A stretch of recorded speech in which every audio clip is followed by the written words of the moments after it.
Hello and welcome to a special episode of Allegedly Astrology.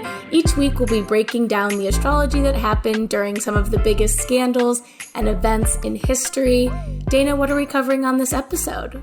Today we're talking about the relationship between the king and queen of alternative music, aka Kurt Cobain and Courtney Love, with a very special guest, astrologer Evan Nathaniel Grimm. Woo! And this episode, yes, yay. And this episode was a listener requested episode by Alexandra or Alexandria. Sorry, again, I don't know how to say your name. Jennifer and Caitlin. Yes. So with that, welcome Evan. And I'll just give a little, if you guys don't know, Evan's an astrologer and podcast host. His TikTok Inner World Astrology has over 125,000 followers, growing every day. And his IG is Evan Nathaniel Grimm. We're so pumped to have you. Hello. Yeah, it's good to be here. Hello from the land of Courtney Love, Los Angeles. Yes. Oh, yeah. Yes. Joining us from Los Angeles. We're 4 different locations on this pod today, covering lots of coasts. So very excited. And so, Evan, will you tell us a little bit about yourself? What's your big 3 and how did you get into astrology? Yeah, so I am a data analyst turned astrologer. Well, really musician turned data analyst turned astrologer. So it's been a strange path. But yeah, I got into astrology January 2021, opened my first book during, sort of while I had a lot of time on my hands. And one book became 15. And I started practicing on people doing chart readings. And they were like, how did you know that, this happened when I was 12 or whatever? And then I started yelling into a ring light. Then my TikTok happened. So now I'm a full-time astrologer. And yeah, it's been a ride. Awesome. That's honestly crazy. Inspiring. And yes, very inspiring. All right, well, let's get into the episode. Evan is a former musician, like he said, so he might have some great insights on our topic for today, which is Kurt Cobain and Courtney Love. And they were the most talked about relationship in rock music in the 90s. From the moment they met until Kurt's suicide, their 2-year-long relationship was plagued with controversy, sex, and drug use. Very sex, drugs, rock and roll vibes. And the duo have inspired films, documentaries, books, plays, and most importantly, conspiracy theories, which we especially love here at Allegedly Astrology. So we won't let you down. We'll talk about those at the end. But for now, let's learn more about Kurt Cobain and Courtney Love and their astrology. Okay, so Kurt Cobain, if you somehow don't know at this point, was an American singer, songwriter, and artist. He was the son of a waitress and a mechanic. His childhood was pretty good until his parents divorced when he was 9 years old. And then he apparently became so difficult to live with that his parents sent him to live with relatives. Sad. And after that, I know, very sad. But after that, he was frequently troubled and angry, and he had like a lot of emotional pain, which is so Pisces. But spoiler alert. But besides emotional pain, Kurt suffered from physical pain too. Throughout his life, he suffered from chronic bronchitis, pain from an undiagnosed chronic stomach condition. He was also an alcoholic, suffered from depression, and was infamous for, you guessed it, doing a lot of drugs. So tell us, Dana, what is his big 3? Okay, Kurt Cobain was born on February 20th, 1967 at 7:38 p.m. in Aberdeen, Washington. And he has a Virgo rising, a Pisces sun, and a Cancer moon. So the first thing I thought is that this is a very Seattle chart, or at the very least a very Seattle big 3. I spent a lot of time in Seattle as a child, and it's just very wet and dirt and earthy. So that's just the physical experience of his chart. But he also has Uranus conjunct Pluto on his ascendant. And this is like very addiction. Virgo, people talk about Pisces being the addiction sign a lot, or the drug sign. Maybe Pisces is the drug sign and Virgo is the addiction sign. I noticed that a lot of Virgos, and I don't even mean like heroin addictions, like it could just be like a shopping addiction, like a gum addiction. I feel like Virgo, like Kat Marnell, I love Kat Marnell. She's a famous Virgo. She's a famous addict. But yeah, so Uranus is very much trailblazer energy. Pluto is power. So this is almost like power, whether he likes it or not. And I feel like it's hard for him to handle himself and the burdens of life, especially with his opposite Pisces stellium in his 7th house, which includes his sun, Mercury, Venus, Saturn, and Chiron. So that's like his identity and goals, his train of thought, his artistry and affection. And then with Saturn here, it could be hard for him to be himself. So this could be like repression, but also commitment and to like his art and his artistry, even though he never made his Saturn return.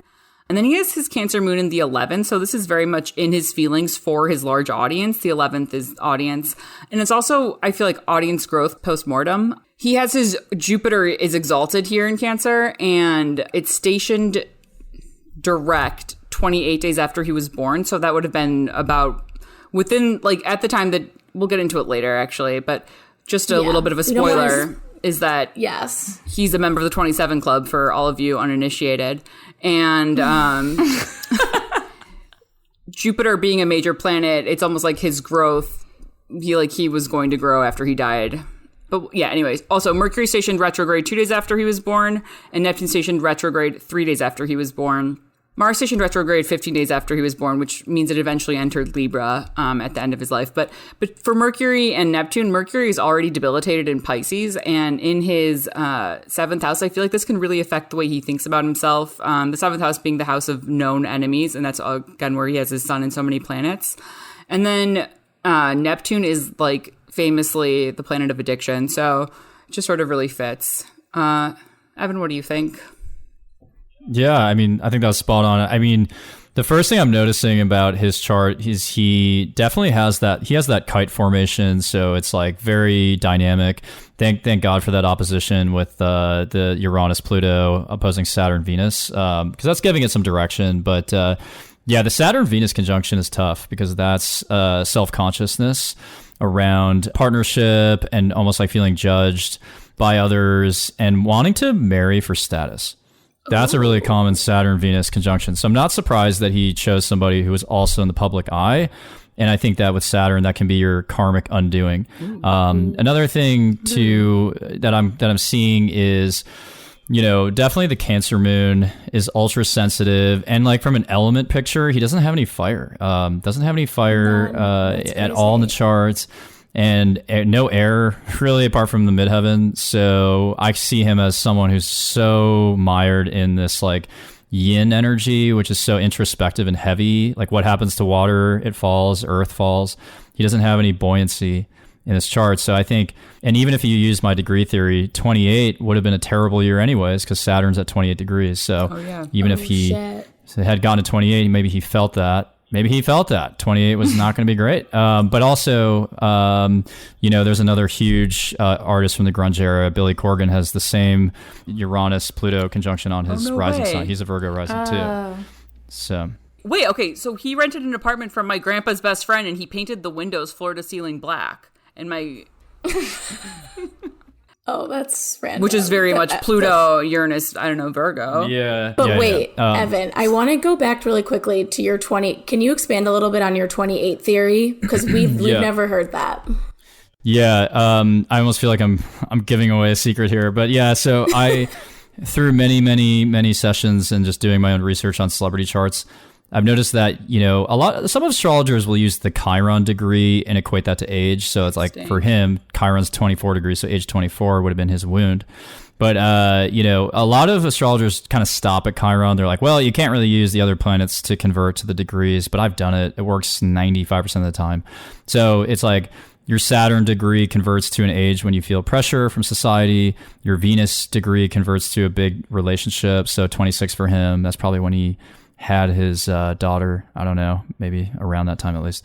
So, just equating it that way, it looks like he has a lot of late degrees. So by the time his 20s were definitely formative with Uranus at 23, et cetera, et cetera. And anyways, so at 28, I think he would have, just faced even more like this down and out kind of vibe. Like he would just felt that. And he has his nodes at 9, and that's when his parents got divorced, which was a major like point of gravity in his life.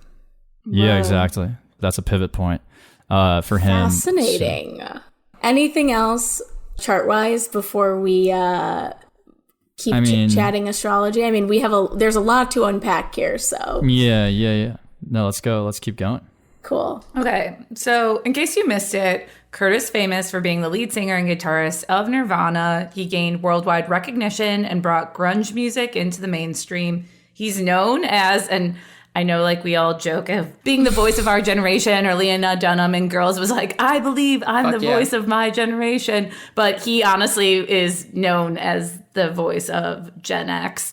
And he has tons of accolades. You know, Rolling Stone included him in its list of the 100 greatest songwriters of all time, the 100 greatest guitarists, and the 100 greatest singers of all time. He was ranked 7th by MTV in the 22 greatest voices in music, and ranked 20th on Hit Parader's list of the 100 greatest metal singers of all time, which is insane. But most importantly to me, and probably any astrology fan that does not know music, he does mention Pisces in his song Heart-Shaped Box, which I love, like a little Pisces mentioning Pisces. And the lyric is, she eyes me like a Pisces when I'm weak. It was playing at the hair salon when I was there this past weekend, and I was like, hell yeah. Nice. And then I wrote it down, Heart-Shaped Box. Well, and he talks about cancer, right, in that song, which Courtney is. Does he? Yeah. Which one? That same song. He says, like, I wish I could eat your cancer when blah, blah, blah. I think she's a cancer, right? I literally thought he meant eating actual cancer. Well, maybe. Maybe it's a double entendre. Wow. Well, does he have anything in his chart that would like indicate this level of fame? Yeah, he has a lot. So what I think sticks out the most, I mean, like I said, he has Uranus conjunct Pluto on his ascendant, which is just sort of like trailblazer, powerful energy. Again, whether or not he likes it.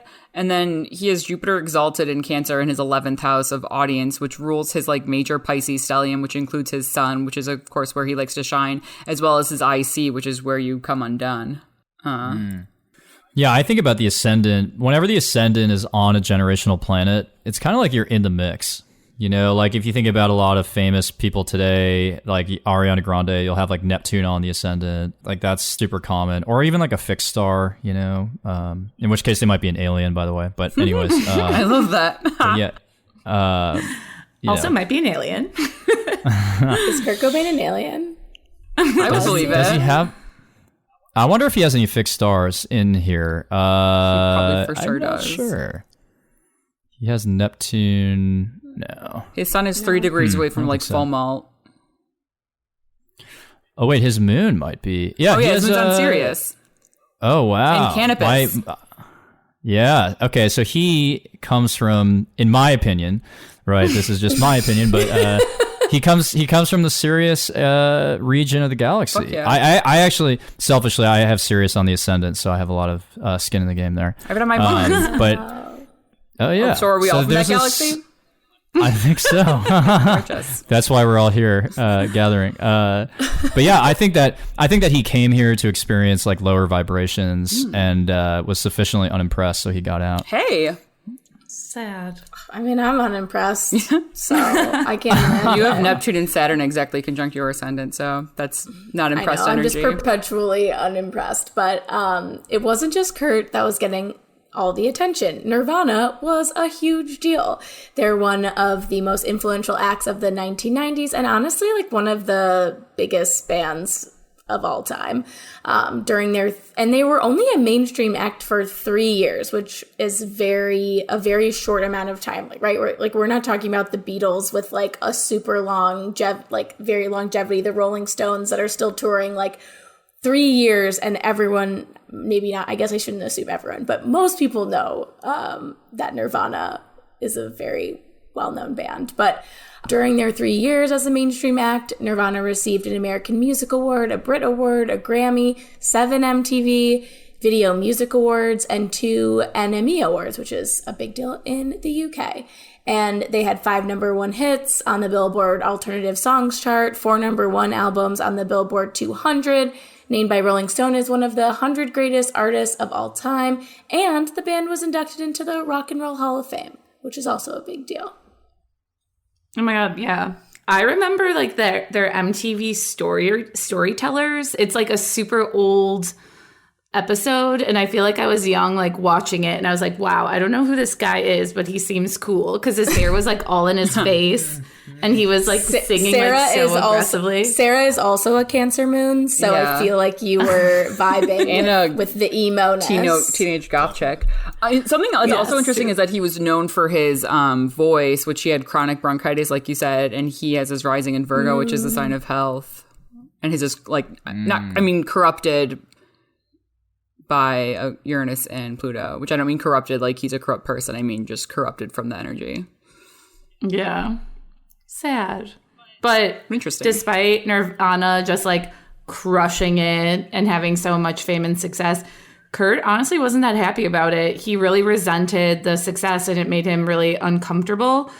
He thought he was misrepresented by the public and like his artistic vision was just kind of misconstrued and he was kind of turned into this like godlike star, and that's like not what he wanted to be. But regardless, Nirvana became super iconic. So let's look at that chart. So they sprung to fame in 1987, or that's when they formed. And in that year, the eclipses were in Aries and Libra in spring and October. But the September eclipse was conjunct Kurt's ascendant at 29 degrees Virgo. It was a solar eclipse.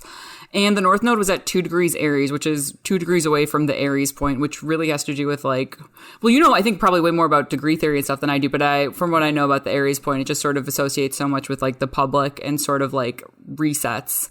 So I feel like that's a major eclipse, especially since it's conjunct his rising, springing him and his like image to fame. And then also Uranus in Sagittarius was squaring his natal Uranus all year. And so this is sort of like, I feel like fame is the beginning of the end for him. Uranus is oftentimes death, but also it's sort of like, this probably has to do so much with how he like is being seen in ways that he doesn't really want to be seen. Cause Uranus on one hand is sort of like, can make you really, Uranus transits, I mean, the one I just went through, and for most people, they just make you like unruly in a way that's sort of like rebellious. Like you want to rebel against whatever's happening, or however you've been. But he's also in his closing Saturn square, which is kind of like the world is closing in on you. It's the one that happens before your Saturn return, which, again, he never reached. Then he's also in a 9th house Taurus Venus year, which the 9th house is where he has his North Node. And so the North Node is just sort of like where you're going, whether or not you have any say in it. Please take it away, Evan. Damn. Well, I mean... yeah, what I find interesting about his nodes is like that Taurus North node. It's almost like he's trying to get out of the underworld. You know, that South Node Scorpio. It's like, who knows what he was up to in his past lives? You know, when I see a South Node Scorpio, it's like, were you a psychic? Were you a criminal? Were you just a psychologist? But, you know, he was tinkering around with things. Like he was definitely an investigator of some kind. And I think that with Scorpio, the downfall is just over analysis of the psyche. A little bit of navel gazing there. And so I feel like, you know, during the Saturn square, like you talked about, Dana, that closing square, that's putting a lot of pressure on him when he started the band. And with that South Node Scorpio, it's easy to circle the drain and imply this phantom pressure of like, well, you know, if I, you know, don't succeed here, this is a reflection of my family life or whatever. Like there's just like a lot. And the 9th house relates to idols. So... like divine gods and stuff.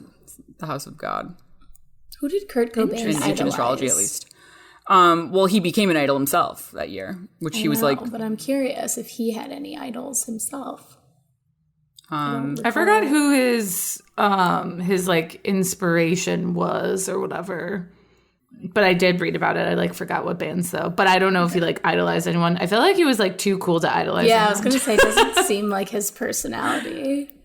Well, actually, he had a somewhat of a strange relationship with this 80s band called The Replacements, who actually are from my hometown, Minneapolis. But if you actually look at what The Replacements did, the theory is that he actually kind of stole their sound, quite obviously. Like, if you listen to The Replacements, that singer, Paul Westerberg, basically sounds like a lot like Kurt Cobain, but he did it before him. And they have an album called Nevermind. That's interesting. Or sorry. They have an album. They have a song called Nevermind on their 1987 album, Pleased to Meet Me. And I think that Kurt probably was obsessed with that song. It was the inspiration for the album title. And apparently he met Paul Westerberg once in an elevator, or they were in the same elevator. They didn't say anything to each other. And shortly before he died, I think it was before he died. Yeah, it was before he died. Paul Westerberg went solo and did a song called World Class Fad. He made a song called World Class Fad, and it was about Kurt Cobain. Interesting. And it was basically like, and the chorus is, "You want it that bad, you're a world class fad." This might and be. he's like, oh, shit.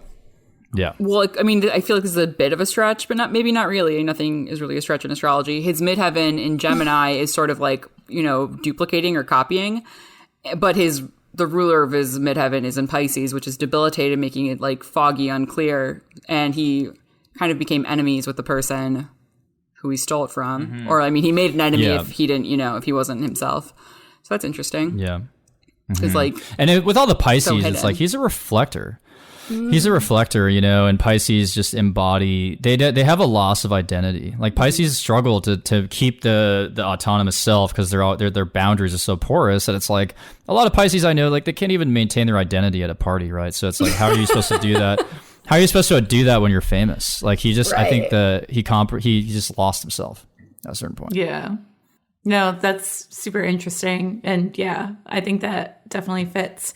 But that's enough. We've literally been fangirling over Kurt now for quite some time. So let's get into Courtney. Courtney Love is an American singer, songwriter, and actress. She was born Courtney Michelle Harrison to a psychotherapist mom, and her dad was the road manager for the Grateful Dead. So like music vibes for sure. Yes.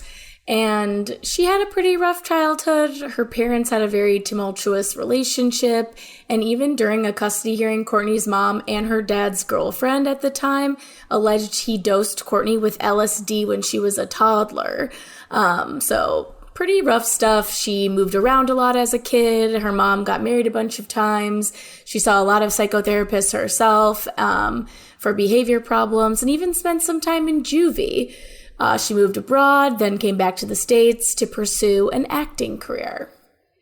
But like acting was like kind of like whatever for her. Like she became a big name in the 1990s alternative and grunge scenes.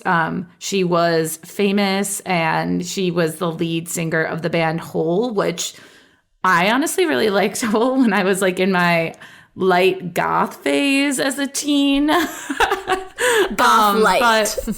Goth light. Yeah, it wasn't like a real true goth. It was like a Hot Topic goth. No offense to Hot Topic if we have any listeners who work there. Or Nathan Fielder. Or Nathan Fielder. But she was actually named one of the most influential singers in alternative culture of the last 30 years. So like obviously she's like not just some random. She's like a pretty big deal. So what's her big three? Okay, so she was born on July 9th, 1964 at 2:08 p.m. in San Francisco. And she's a Cancer Sun, a Cancer Moon, and a Libra Rising. And her chart is interesting because it's simultaneously independent and like yearning and devotional. This big three is very much like wanting to be in a relationship, wanting to be committed. But she was born one day after Venus stationed direct. So her chart ruler is static. It's stationary in the sky. And her Venus is conjunct Mars, and it's ruled by Mercury in Leo, conjunct her midheaven, which of course has to do with becoming herself. And her rising and chart ruler are both an air sign, so this has to do with like intellect, evasiveness, and trickery, maybe juvie. But then again, so her chart ruler being retrograde as well as like stationary, it's like troublemaker vibes, but also just trouble for her in Gemini. Like it's fun, funny, sharp, and like class clown energy, but she's like lonely and split. Especially with her natal Mars within a few degrees. Courtney has a day chart, and Mars is the nocturnal malefic, which means that Mars is technically the least helpful planet in her chart, as well. And it's like with her chart ruler, which is stationed conjunct her natal Mars. So it's just sort of like it creates this problems for her entire life. It also probably makes her like physically attractive as well as, interesting. But she's born on a Cancer new moon, so that combining that with her natal Libra rising, like she wants love, she wants devotion, commitment, understanding. But she was born on a new moon, so the moon wouldn't have been visible in the sky. So this could be viewed in a number of ways. I feel like it's a blank slate, but it's also could be like lacking maternal direction or comfort or feeling a little lost if you just take it like the most like literal astrology, like what is visible in the sky. So the moon was just not there.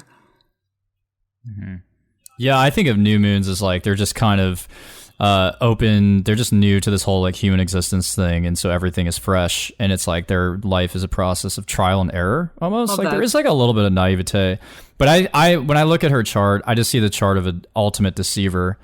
You know, no offense to anybody born on this day in 1964, but if you were born honestly just that day, like there's a chance here for deception, because it's like, you know, she kind of has this Jupiter Neptune opposition that's like that's problematic. That's like too much. That's just too much trusting energy, idealization. So it's like she might revere certain people and idolize them. And as soon as she met Kurt, probably that happened, right? That just activated this. And that's on his nodal axis.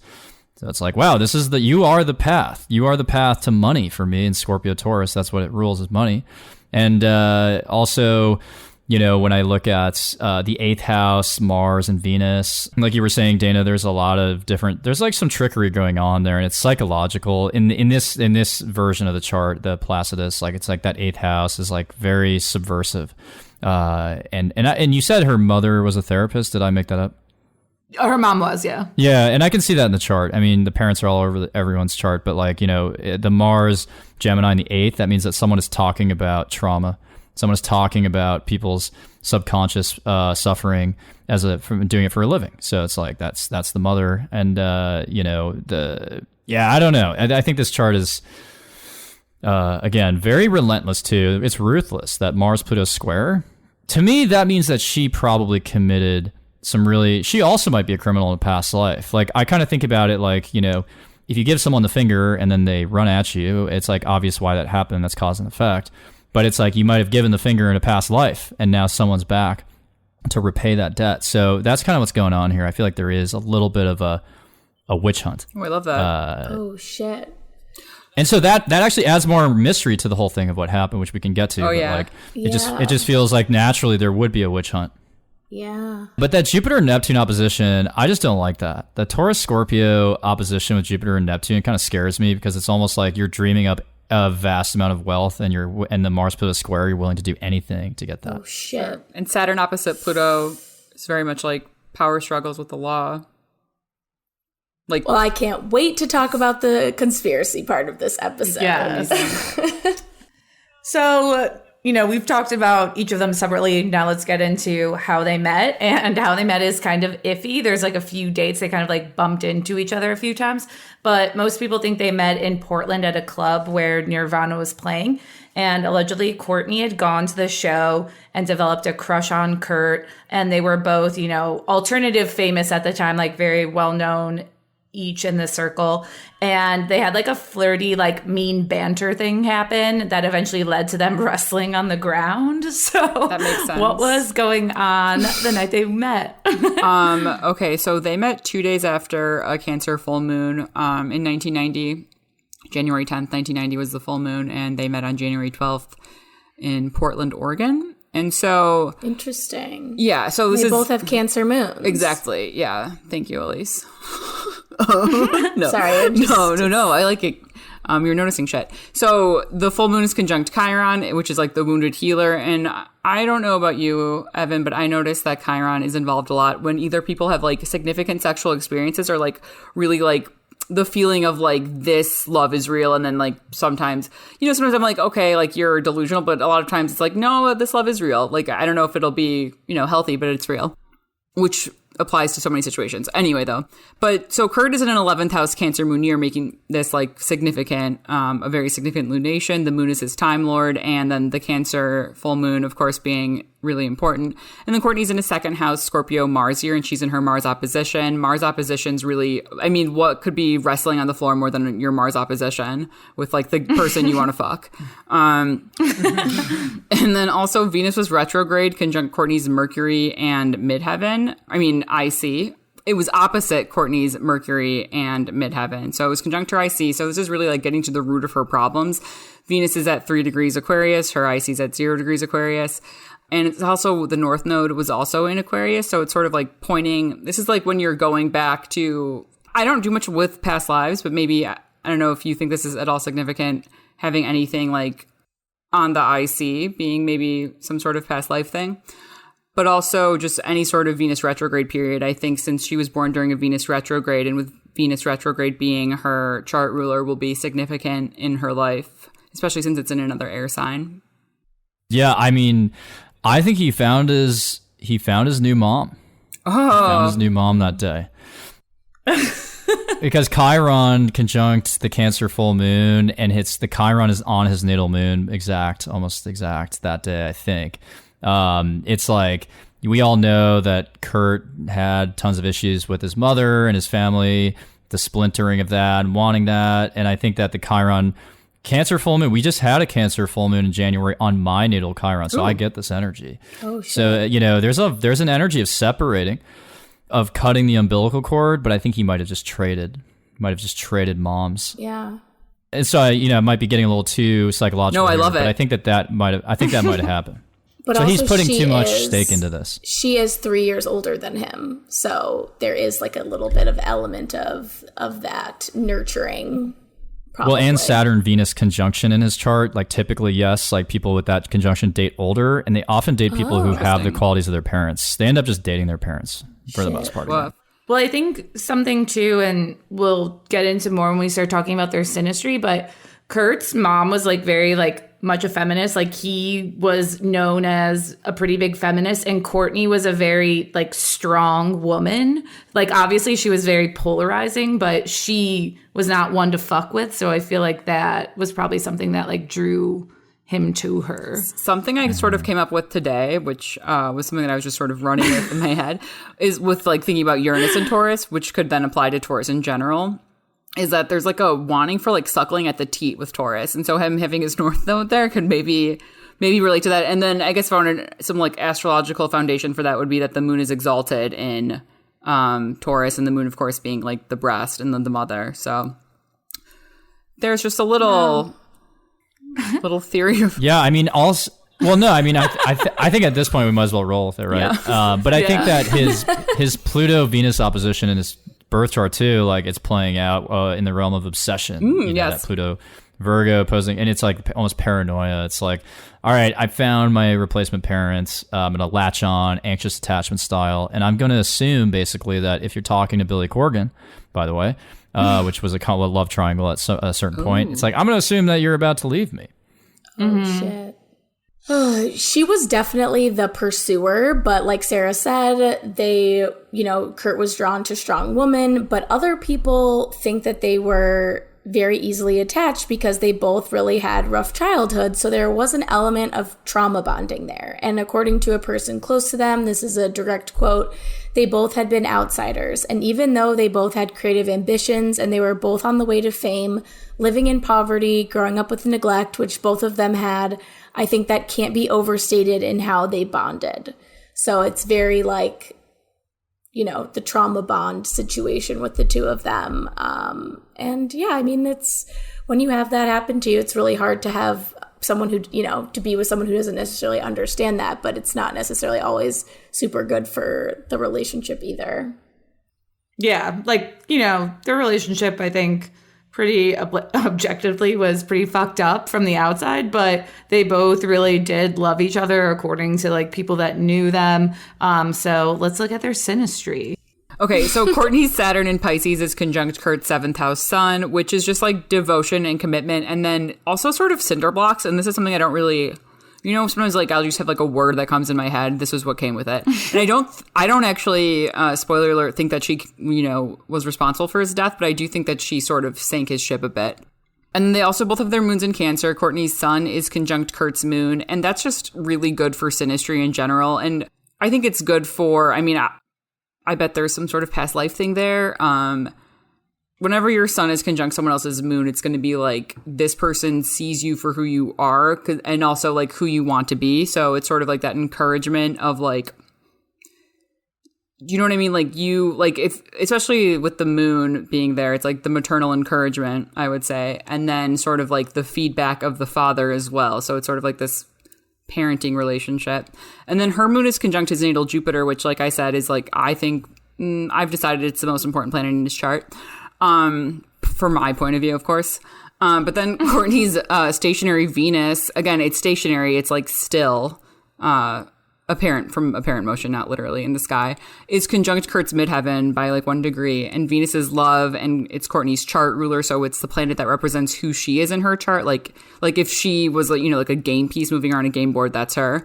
And it's conjunct his midheaven, which is the point of his reputation and his legacy in a chart. And she had so much to do, like their relationship is so much from his legacy, as well as she bore his child, which is like his literal legacy, right? The only like living legacy, I suppose.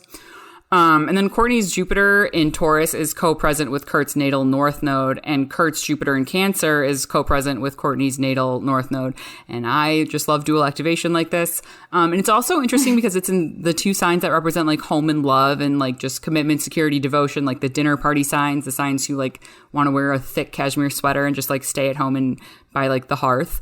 And they both have like such loud and difficult charts. But these are just like the signs that are most docile, and Jupiter breeds goodwill, and the north node being an eclipse point just adds so much like gravity and significance to this comfort, I think, when they're together.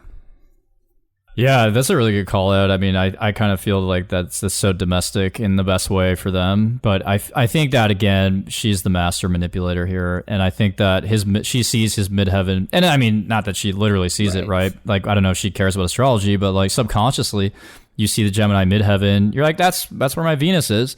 And so it's almost like pole vaulting. He's that leverage to aim higher and to accumulate that wealth, which, like I said, the Jupiter-Neptune opposition, it looks a little toxic.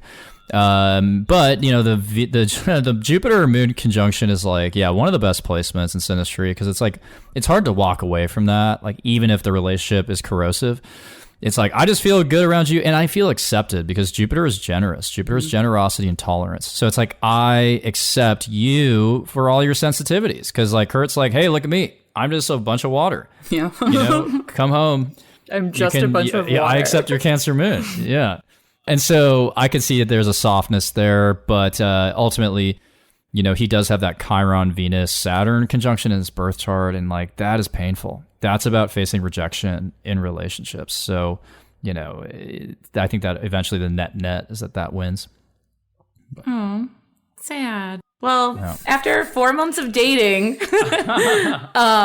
Courtney gets pregnant and they decide to get married, which I was just really surprised. For some reason in my mind, I don't know, I just assumed their relationship was so much longer than it actually was. But regardless, after 4 months, they get married. They have a really small wedding. There's only 8 guests. It was kind of famous, like what they wore. Like she wore this like white lace kind of satin gown, and he just wore pajamas. Perfect. So that's so heroin. Yeah. Like, oh my God, yeah. Be more on heroin. I'm gonna wear flannel pajamas. Yeah, be more on heroin. So what happened when they got married? So that was February 24th, 1992 in Waikiki, Hawaii. We don't know what time, so I did a solar chart for noon. And Pluto stationed retrograde that day. So anytime, I hate when Pluto stations retrograde. I just feel like there's like a Jafar laugh in the background, or like the laugh in like, what's it called? Thriller, where it's like, ha ha ha, like always like laughing at me, sort of just like making me uncomfortable. And so that's just a day though that also with Pluto on his ascendant could be like very powerful. It was trining his ascendant, or not trining, sextiling. And I love the Virgo Scorpio sextile. I think it's sort of, Virgo is seen as such like a pocket protector type person, and Scorpio is always seen as like the like sexy evil goth, and just sort of like neither of those 2 signs I think are really exactly how they're portrayed. I guess none are, but I mean they relate somewhat because all stereotypes have like some sort of root in truth, I suppose. But I just like the Virgo Scorpio sextile because I think that it's sort of like very functional, and I guess maybe on this day he felt empowered to walk down the aisle in his pajamas. Also, the sun was in Pisces conjunct Courtney's Saturn within 1 degree, and then also it was like a few days after his solar return. And so your solar return is really about like starting a new leaf. So every time he wants to like, if he's renewing himself right now, like what could feel more like renewal than marriage? And then Jupiter was in Virgo transiting his first house, and people tend to either get married or pregnant when Jupiter is in when it crosses one of their big 3 signs. And so it being in his, like in Virgo, would signal a huge year for him. Also like a change of title. I guess, I mean, men don't get new titles, but getting a wife might, sort of, I think it does. I guess he went from being a master to a mister if we're talking about old school stuff. And then Mars, Venus, and Saturn in Aquarius are opposite Chiron and Leo. And this just is sort of like really wanting to be accepted and feeling like freaks.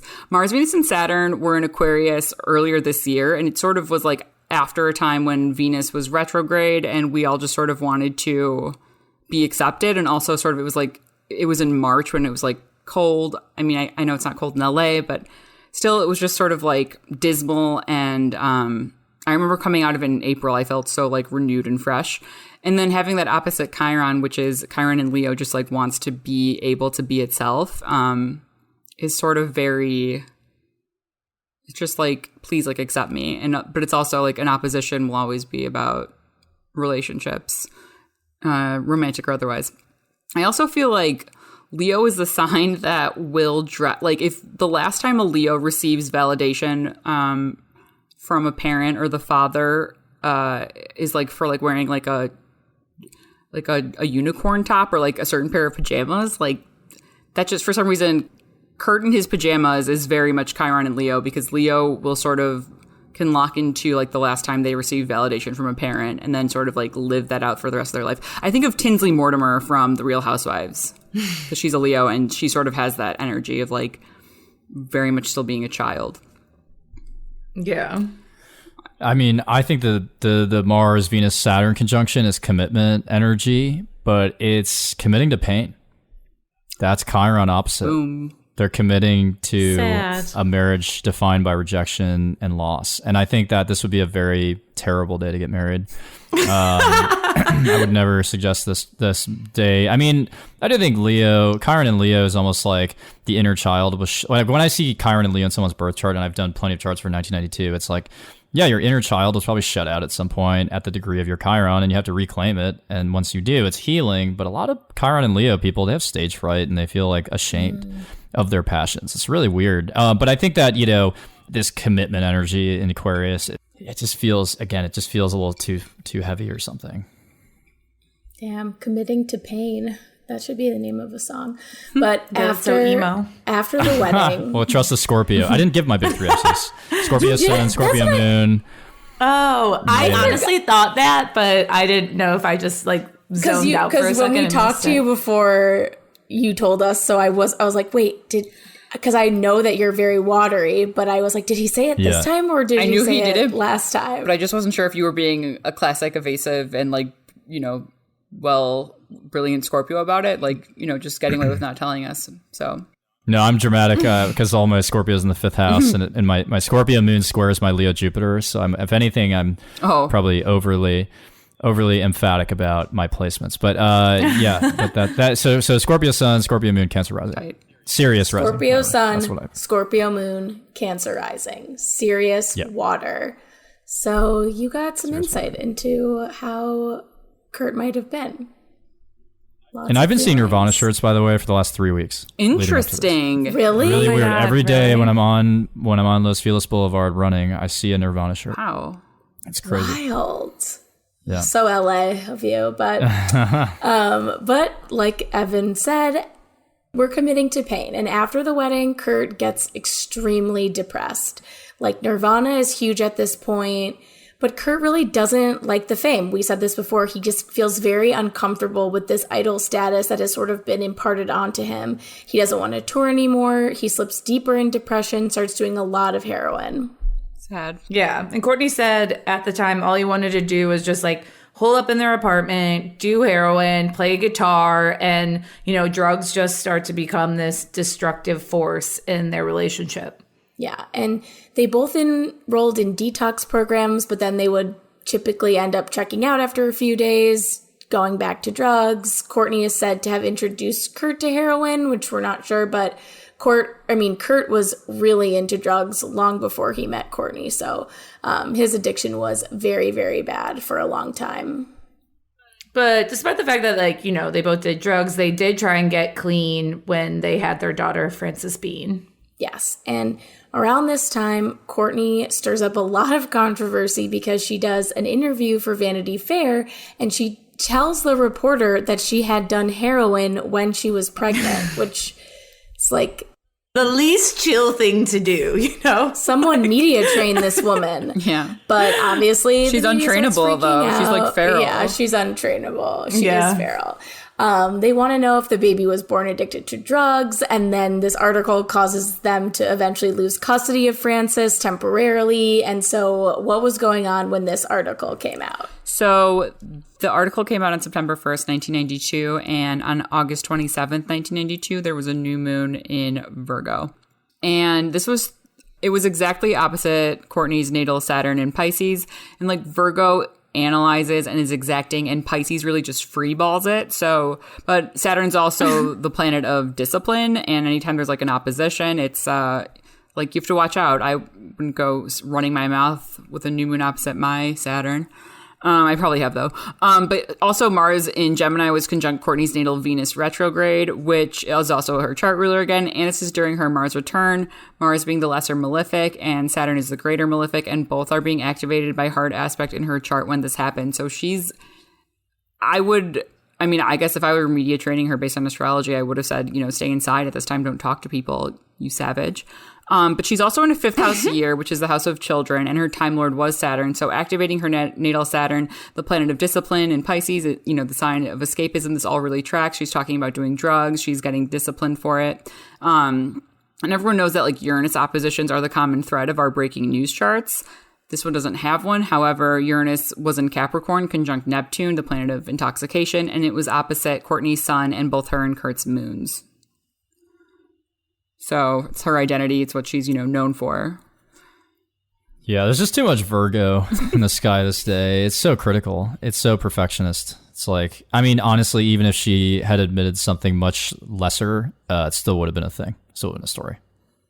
Yeah. Well, also, too, like, she has her Mercury in Leo, which I feel like is, so, like, because the context of it essentially was she was saying that, I'm not sure if it was in this article, but one of the things she told Kurt was like she was as strong as an ox. So like if she did heroin, the baby would be fine because she just said that her body would be able to handle it, which to me is so like someone just like hyping themselves up so hard. That's very interesting. Imagine being like, no, it's totally cool for me to do heroin. Like I've got it locked down. Strong. I'm strong as an ox. It's like I wouldn't give an ox heroin when I was giving birth. I don't know. So after this story, the couple starts to have even more problems. Kurt starts spiraling like even more. He was really suffering from like this truly horrible addiction. He had chronic pain issues with his back and his stomach, so he was like self-medicating because of that. He was super depressed. And again, like a constant thing we keep saying, because it was so true, was like he was like this super famous rock star at the time, and he just like wanted nothing to do with that. Like he wanted to quit Nirvana and stop touring and just be a dad. So, this is just like all this like bullshit is just like piling on top of him mentally. Yep. And the relationship keeps getting more and more dramatic somehow. There was a domestic dispute between Kurt and Courtney that ended up with Kurt getting arrested. He also thought Courtney was cheating on him, which led him to overdose in a hotel room. Yeah, which, Evan, I forgot what placement you said, but when you were talking about like how Kurt, I think it was Kurt, who was like so obsessive with this like mother figure or whatever, this is what I immediately thought of was like, she didn't even cheat on him, but he was like so like obsessed with the fact of like her leaving him or her cheating on him that he like overdosed and he actually fell into a coma. Well, he's just trying to get back to the womb this whole time. Like that's the plot to me. And I actually did a video about that a couple weeks ago. I said like all Pisces are trying to get back to the womb. The difference between evolved and unevolved is that like some people do that like through transcending consciousness, meditation, spirituality, and others do that through addiction and television screens. And I think that he experienced the entire kaleidoscope of a Pisces in his lifetime. And, when it wasn't going to be Courtney, he was going to get back there through drugs. Maybe both, So I kind of feel like that was it was probably a foregone conclusion at a certain point, but yeah. Do you think that it would have been, this is an insane question to ask, I think, but like if with his Saturn being at the latest degree in his chart and also sort of at the end of his stellium, it's sort of like he didn't really have a chance. because it's like all of his Pisces is sort of stacked up against that Saturn. And I feel like Saturn and Pisces, I'm not looking forward to that transit coming up. I mean, yeah, there's a finality to that chart because that Saturn kind of owns that last degree, you know. And I think about even when they got married, Chiron at 4 degrees, 1994. That's when it's over. It's all kinds of numerology, I think, in these charts. But so, you know, Kurt is in a coma, but he recovers. And after that, Courtney was like, okay, yo, you gotta cut the bullshit. So she staged an intervention and he went to rehab. But he actually left rehab early by scaling a wall. Like he went out to smoke a cigarette and was like, peace. No one could find him for a few days. And he went back to Seattle where he would sadly commit suicide at 27 years old.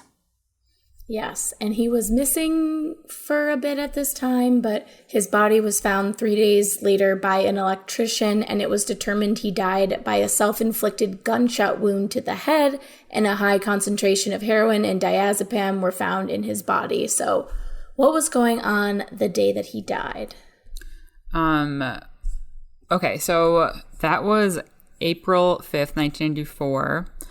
And Kurt was in a 4th house year, which pertains to endings, including the end of life.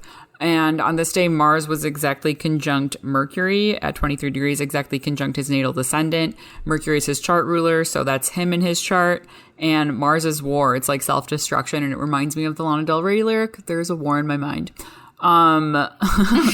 Also, he's in his nodal opposition, which is, I mean, between the 4th house year and the nodal opposition, they can both really support this 27 club. Since the nodal opposition happens, I mean, it could start when you're 26 and it can end, I think, when you're 28, but it'll almost always coincide with your 27th year.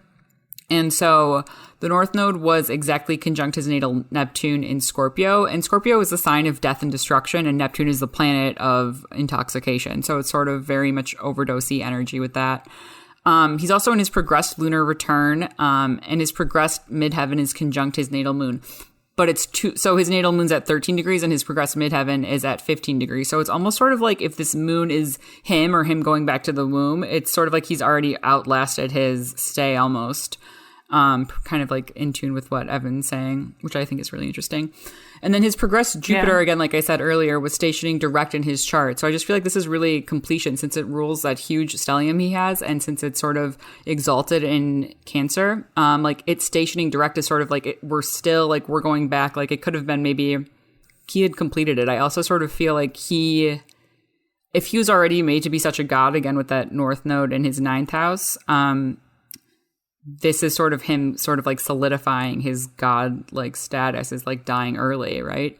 But then also something interesting with Mercury being his chart ruler. Evan, what did you say about the number 4? Because his progressed Mercury is at 4 degrees, Pisces.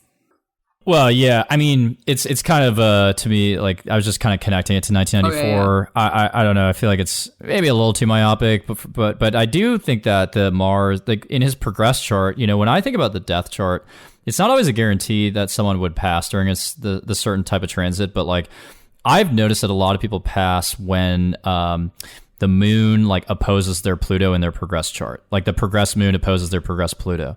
I find that to be very common. It's very commonly when people pass, but in his progressed chart, his moon is still kind of squaring Saturn, his progressed Saturn. So that Saturn Aries squaring Cancer moon, that also it's leaving that square though. It's like just about to leave it, and I feel like, you know, it's exactly what you said, Dana. Of like he's like already outlasted a little bit. Like it's almost like his last chance to get out of there, you know, and like that. That's to me the moon Saturn square in the progressed chart because I don't know. I just feel like the progressed moon is like the ultimate indicator of life. Interesting. But, so Kurt was no, it's cool. Now I'm gonna like look at all my progress shit all the time and be like, when what is happening?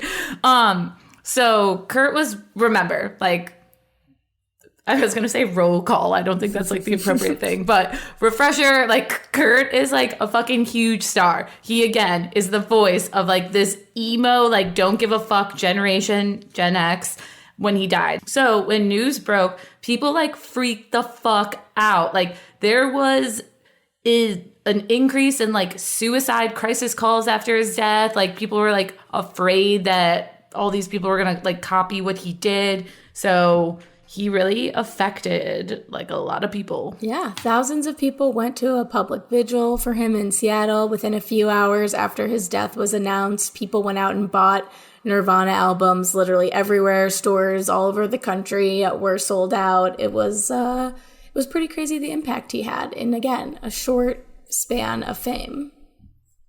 Honestly, though, like, what posers? Like, you didn't buy his album until after People do that now, posers. though. Anytime someone dies, it's sort of like wanting to, which I kind of believe, actually. I feel like it's like a public sadness. But also, yeah, it's even worse now because everyone's like posting on social media. I won't even get into it. I could talk about this for 6 hours. So, you know, the overall consensus between Kurt's family and friends was that Kurt killed himself, but that didn't stop a lot of people from questioning the circumstances of his death and even blaming Courtney for it. Yes, here we go with the conspiracies. These skeptics believe that Courtney led to his downfall and even like hired someone to have him murdered, which is very dark. So aggressive. But, you know, a lot of the theories stem from people saying that Kurt couldn't have injected himself with the amount of heroin that was in his body. And then shoot himself because he had like a shit ton of heroin in his body. But I guess also he was a horrible addict. So who knows like what his tolerance was. But people also think his suicide note was faked and that there was foul play because there weren't any fingerprints found at the scene, which to me is the weirdest part, I will say. That is weird. Like the fact that nothing had fingerprints on it is a little weird. Yeah, I mean, I think both possibilities are there. I mean, because I think Courtney's chart's like the master manipulator, but also when we were looking at those transits on his upon his passing, like the Mars Mercury conjunction in general is just impulsive. Like you're just taking action right away, but that could have been the person who was taking him out, you know, like for sure. So it's really hard to figure that out. I really feel like it's a 50-50. And with that in his seventh house, it could be Courtney, but it could be any sort of like known enemy, which we don't know him since he's famous. And then it's also in Pisces, so it's Mercury, which rules his midheaven. So it's like we'll never really know because Mercury in Pisces, like that's very much like, oh, there are no, like, I mean, that makes me think that the fingerprints were washed away, which would make me think that then there was someone else. But I mean, I could, it's a spiral staircase. Yeah, but I think that also the Mars-Pluto square in her chart is, again, speaking to this witch hunt regardless. It's like, regardless of what happened, like there would be a witch hunt against her. And karmically, that's from a past action in a past life. She did something. I think she did something in a past life that probably was criminal. And this time she's getting hit with a false accusation of a crime, you know, so maybe there is a little bit of karma there. Right. And I mean, she had a lot to financially gain from his death. Like if they were to get divorced, like obviously there would be alimony and everything, but I think between his publishing rights and his, writing credits for Nirvana, like they were estimated between like 130 for the writing and like 115 million for the publishing. So that was a significant amount of money that she was able to have at that time and then continue to have. And I don't think she sold the rights until much later. I think she officially sold she sold some of her share in like 2006, just to sort of like get people off her back, it seems. Yeah. I think too with their synastry, I'm looking back and I keep thinking about how Dana called like her Saturn on his seventh house on like cinder blocks. Cause I do feel like when we were talking about their synastry, like there's like they have this like weird connection and she accepts him for who he is. But I also think that could lead to your downfall. Cause like if Kurt is like this like watery ass sad boy, you know, it's like very easy to allow him to like slip into like funks or like, you know, kind of maybe let him go on longer than she maybe should have with drugs. I mean, I don't want to blame her for what he did because he's his own person. Right. But well, I mean, she also must be, I think it's she's like the same person in a lot of ways. She just lived, right? Yeah. But yeah. Because she was a maniac. Oh, yeah, because she was, what did you say? An ox? Strong as an ox. Strong she as was a right, fucking actually. ox. So yeah, she I mean, it is debunked kind of crazy Courtney Love that that bitch is still alive. Like, she has done a lot of stuff to her body, and yet here she is, still kicking. I always think about, there was like an old MTV interview at the VMAs with Madonna, like when Madonna was like attempting to be like in her chic era, you know, when she was like, never mind my past, like I'm wearing a blouse right now and I have like a bump it in my hair. And she's talking to Kurt Loder, and then randomly Courtney Love, like a shoe flies onto their stage where they're talking, and Courtney Love is below, and she's like, hey Kurt, like she's all fucked up, and Madonna's like, please no, and he's like, come up Courtney. And then they have like this like very awkward interview with like her and Madonna, and Courtney's like so fucked up. That's so funny. That's like, and I think of Madonna's face like honestly once a month, like pretty often. prime MTV. Yeah. Wow. Yeah, I mean, I think that Billy, you know, if you think about, like, again, Billy Corgan, another famous grunge artist born 3 weeks after Kurt. I mean, I think that the lack of fire and air in Kurt's chart, like, really hindered him, because you look at Billy Corgan did not exactly have he definitely had a lot of trials and tribulations to get through in his 20s and 30s, but you look at his chart, it's like that 3 weeks makes a big difference. Venus in Aries, Gemini moon, Saturn in Aries. There's a little bit more levity with fire and air. So I think that has, for him, and he has a Gemini midheaven Virgo rising, exact same chart angles as Kurt. So it's like, for him, that's allowed him to sustain. I mean, he keeps releasing albums now even. So I think that it just makes, in astrology, right, it's a matter of days and weeks and maybe hours. Yeah, for sure. Yeah, that's so crazy. I do love Bullet with Butterfly Wings. That's my jam, Smashing Pumpkins song. Again, was played for me as a child, something that probably should not have happened. But I do love that song. It's a great song. Yeah. But yeah, I mean, Kurt Cobain has been a frequent topic throughout the last decades. Like the Seattle Police Department say that they still receive at least one request per week. Again, this is since 1994, to reopen the investigation into his death.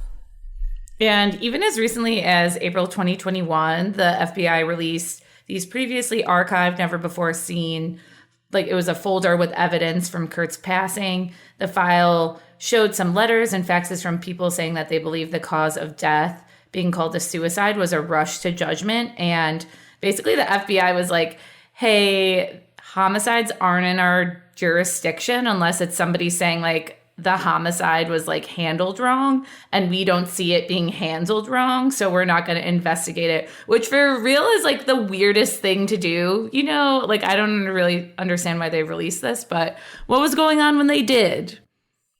So that was May 7th, 2021, and Neptune was in Pisces 1 degree away from his descendant, which, so it's like right where Mercury and Mars were when he, died. And Neptune, I feel like, is just sort of prolonging the confusion. Like Neptune, again, is intoxication, it's confusion. And then this descendant being such like an important degree, 22, 23 degrees for him, it's not really opening any doors.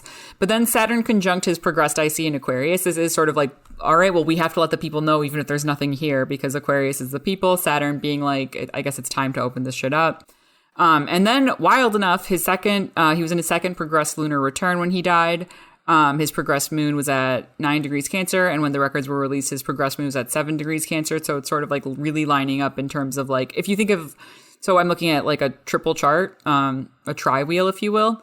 It's sort of like a lock, like lining up, like that progressed moon, especially like Evan said, like is just sort of really unlocking it. And then when on the day that they were released, Mars was conjunct his progressed moon. So it's sort of like, we're ripping this shit open. And Mars in Cancer does want to get to the bottom of like emotional matters.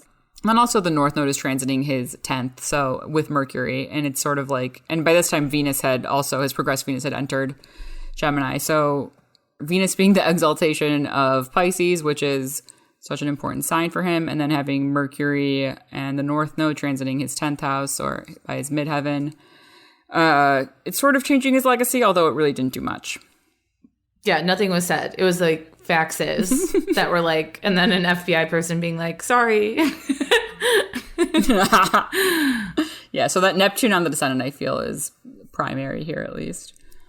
What do you think, Evan? I mean, I think 2021 with the Gemini North Node, like the whole time the North Node was in Gemini, there was just mixed messages in all dimensions of life.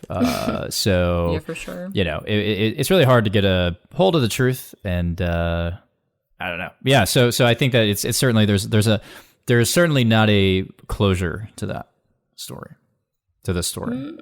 I wonder if when his progressed Jupiter finally meets the minute of his natal Jupiter, if anything would come out. Because his progressed Jupiter in 2021 was at 25-28 Cancer, and within a few years, maybe, I haven't even checked. We'll see. We'll come back in a decade and let you know. Charts never die. No. Yeah. All right. Well, Evan, any last thoughts about Kurt Cobain or his chart or Courtney Love before we wrap up? Next time you incarnate, just make sure you don't have so much water. Ooh, shit. That's all I have to say. And look, this is coming from someone who's like entire chart is Scorpio and a little bit of Cancer and Pisces, I guess. So it's hard. Water's heavy. You got to have some fire and air. You just need a little bit of that. Just need a little bit of it to survive. As someone with a fire and air heavy chart, you've really boosted my confidence this episode. Awesome. Well, Evan, thank you so much for joining us. You gave some amazing insights. And where can people find you, follow you, contact you?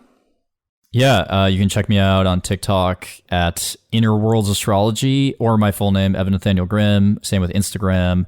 But I have a snip feed link in my Instagram and TikTok bio, which just links to all my other YouTube and Spotify channels. So, yeah. Amazing. Yes, definitely follow Evan. He has some fascinating insights, super hot takes. But next week, we'll be back with a new episode about Alex Jones. So we're going to continue our conspiracies in a very different way. I don't even know who he is. Thank you guys so much for listening to this episode. We're the info whores. Thank you for listening to this episode. If you want to help support and grow the podcast, you can subscribe to our Patreon. For $5 a month, you get at least 2 extra episodes and then even more fun bonus content. And if you don't want to do that, you know what? That's fine. But you could also leave us a 5-star review and subscribe wherever you get your podcasts. And if you leave us a review on Apple Podcasts or Spotify and DM us a screenshot of that review or star rating, we'll make you a custom meme of your big 3 and send you a quick write-up about it. We also have cool Allegedly Astrology merch for all the signs on TeePublic, so go there, check it out, get some if you like it.